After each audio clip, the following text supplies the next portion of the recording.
കലോത്സവ വേദിയിലും മാങ്ങാണ്ടി ഇഫക്റ്റ് കാണേണ്ട കാഴ്ചയാണ്.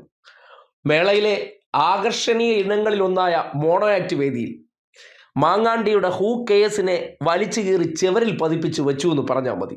ആ മിടുക്കിയുടെ പ്രകടനം ജസ്റ്റ് ഒന്ന് കണ്ടേ.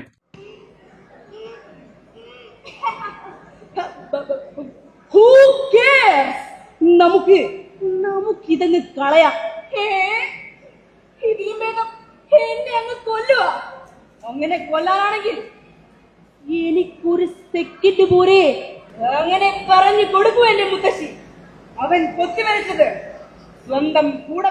കണ്ടല്ലോ, പുതിയ കാലത്തെ കുട്ടികൾ ആനുകാലിക സംഭവങ്ങളുമായി ബന്ധപ്പെട്ട് അത് കലയോട് ചേർത്ത് വെച്ച് എത്ര മനോഹരമായിട്ടാണ് വേദിയിൽ അത് പ്രസന്റ് ചെയ്യുന്നത് നോക്കി.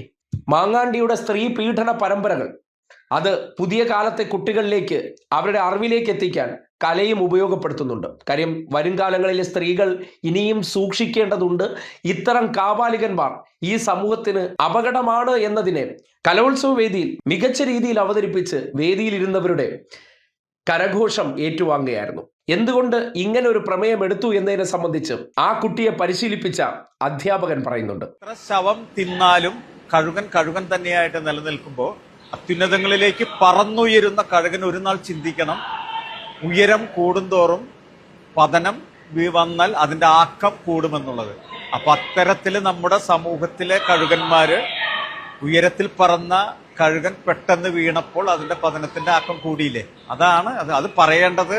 പെൺകുട്ടി തന്നെ ആ തിക്താനുഭവം പറയണം എന്നുള്ളത് കൊണ്ട് തന്നെയാണ് ഇവളെ കൊണ്ട് ആ സാധനം ചെയ്യിച്ചത്. ഒരു പെൺകുട്ടി തന്നെ ഈ ഒരു വിഷയത്തെക്കുറിച്ച് കേരളം ഞെട്ടലോടെ കേട്ട പീഡന പരമ്പരകളെക്കുറിച്ചും അവരുടെ സമപ്രായക്കാരായ കുട്ടികൾക്ക് മുന്നിൽ കലയിലൂടെ സംവദിക്കുമ്പോൾ പുതിയ കാലത്തെ കുട്ടികളെല്ലാം ഇത്തരം വിഷയങ്ങളെയൊക്കെ എത്ര കൃത്യമായിട്ടാണ് ശ്രദ്ധിക്കുന്നതെന്നും അതിനെ അവതരിപ്പിക്കാനുള്ള അവരുടെ കഴിവും അവരുടെ പ്രാപ്തിയെല്ലാം വരും കാലത്തെ തലമുറയെ വലിയ പ്രതീക്ഷയോടുകൂടി നമ്മൾ ഉറ്റുനോക്കേണ്ടിയിരിക്കുന്നു. മാങ്ങാണ്ടി ചെയ്തതുപോലുള്ള പ്രവർത്തനങ്ങൾ അത് മറ്റൊരു പെൺകുട്ടിയുടെയും ജീവിതത്തിലേക്ക് കടന്നു വരാതിരിക്കാൻ അവർ ജാഗരൂകരായിരിക്കണം. അവർക്ക് തിരിച്ചറിവുണ്ടായിരിക്കണം. അതിനെ സംബന്ധിച്ച് കലയിലൂടെയുള്ള ബോധവൽക്കരണവും ഒപ്പം തന്നെ കേരളത്തിന്റെ സാമൂഹിക ഇടങ്ങളിൽ സംഭവിച്ച ആ വിപത്തിനെ സമൂഹത്തിന്റെ മുന്നിൽ തുറന്നു കാട്ടാൻ ആ പ്രകടനത്തിന് കഴിഞ്ഞു എന്നുള്ളതാണ് യാഥാർത്ഥ്യം.